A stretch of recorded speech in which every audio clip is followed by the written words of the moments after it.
ক্লান্ত হয় না মন, ধৈর্য ধরো। সেই ধৈর্যটা আসলে ধরতেছি। ধৈর্যটা ধরার কাহিনী হলো 17 তারিখে কথা বলছি। 17 তারিখে ফ্যামিলির মেম্বারদের সাথে কথা বলছি, সবার সাথে, আলহামদুলিল্লাহ। আমি এক কপাল পরা বিদেশি আমি মনে হয় কপাল পরা বিদেশি। এখন পর্যন্ত আমার ফ্যামিলির মেম্বারদের সাথে আমি কথা বলতে পারিনি, কারণ আমার বাড়িটা যেখানে, ওখানে ইন্টারনেট সংযোগ নাই, মানে রাউটার সংযোগ নাই, ইভেন কি কারেন্ট নাই। তো অনেক কষ্ট করে মনে করেন যে মানে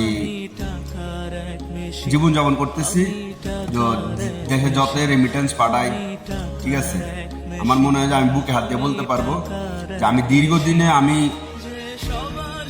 যদি জরুরি কাজ না হয়েছে, জরুরি আসলে অনেকে মনে করে আমরা মানে কেন এই বিকাশে কেন টাকা পাঠাই, আসলে বিকাশে টাকাটা পাঠানোর কাহিনীটা হইলেও অনেক সময় অনেকে হয় অসুস্থ, অনেক সময় একটা জরুরি কাজ হয়, এখন টাকা দরকার, তখন দেখা যাচ্ছে আমরা বিকাশ ওয়ালাদের সাথে একটা কন্ট্যাক্ট করে রাখি যে আমাদের এই সময় টাকা দরকার, টাকাটা পাঠায় দেয়।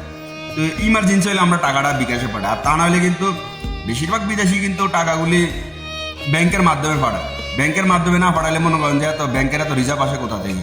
আর আপনারা তো খবর নিউজে অবশ্যই শুনেন যে মানে কত কত কোটি টাকা রিমিটেন্স আমরা বাংলাদেশে পাঠিয়ে দিচ্ছি, ঠিক আছে।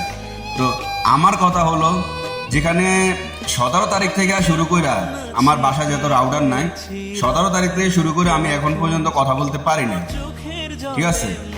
এখন পর্যন্ত আমি কথা বলতে পারি না। জানি না কে বিশ্বাস করবেন কিনা, যেহেতু মোবাইলে সিম নেটওয়ার্ক এখনো চালু করে না, তাহলে অবশ্যই আমার কথাগুলি বিশ্বাস করবেন।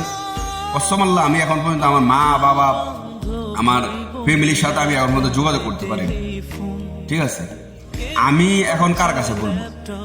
আমি সাধারণ জনতা হয়ে, আমি সাধারণ একজন মানুষ হয়ে আমি সাধারণ জনগণের কাছে আমি আমার বিচারটা দিলাম। আমার জন্য যে আমার বুকে যে কষ্টটা, আমি যে মানে কষ্টটা পেতেছি, যে আমি আজকে এতগুলি দিন আমার ফ্যামিলির সাথে যোগাযোগ করতে পারতেছি, ঠিক আছে। আমার জন্য সবাই দোয়া করবেন। আর আমার মতো অনেক মানুষ আছে এখনো কথা বলতে পারে না। বিশ্বাস যদি করেন, অনেকগুলি ডলার ঢুকাইছি, ডলার দিয়েও কথা বলতে পারতেছি, ঠিক আছে, ডলার দিয়েও কথা বলতে পারতেছি না।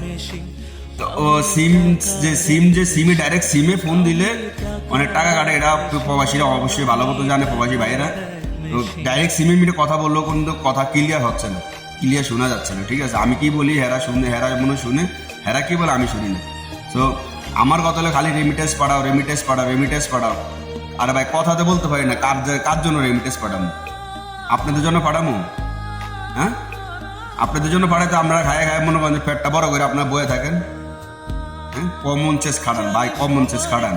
নিজেরা আগুন লাগাই দিয়া বিভিন্ন জায়গার মেরে নিজেরাই অগ্নি সংযোগ করে এখন মনে করেন যে আমাদেরকে ফ্যামিলির কাছ থেকে বিচ্ছিন্ন করে রাখছেন। এখন পর্যন্ত আজকে মনে হয় 27 তারিখ চলতেছে, এখন পর্যন্ত ফ্যামিলির সাথে বিচ্ছিন্ন করে রাখছেন। আর আপনারা এখন রেমিটেন্স পাঠানোর জন্য ভাই, আপনারা পড়ালেখা করে না, আপনারা পার্লামেন্টের সদস্য হয়েছেন, হ্যাঁ, পড়ালেখা করে আপনাদের তো মা বাবা আছে, আপনাদেরও তো ফ্যামিলির মানুষ আছে।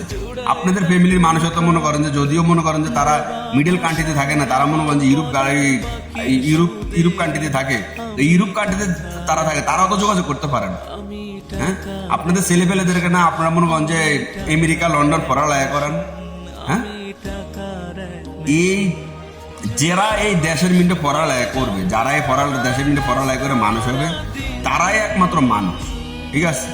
তারাই একমাত্র মানুষ। তারা তাদের বাবা রিক্সা চালায়া, তাদের বাবা দিন মজুর হইয়া, তাদের বাবা কষ্ট করে এই দেশের জন্য কি একটা ছাত্র ছাত্রী চাকরির উপযোগী করে তৈরি করে।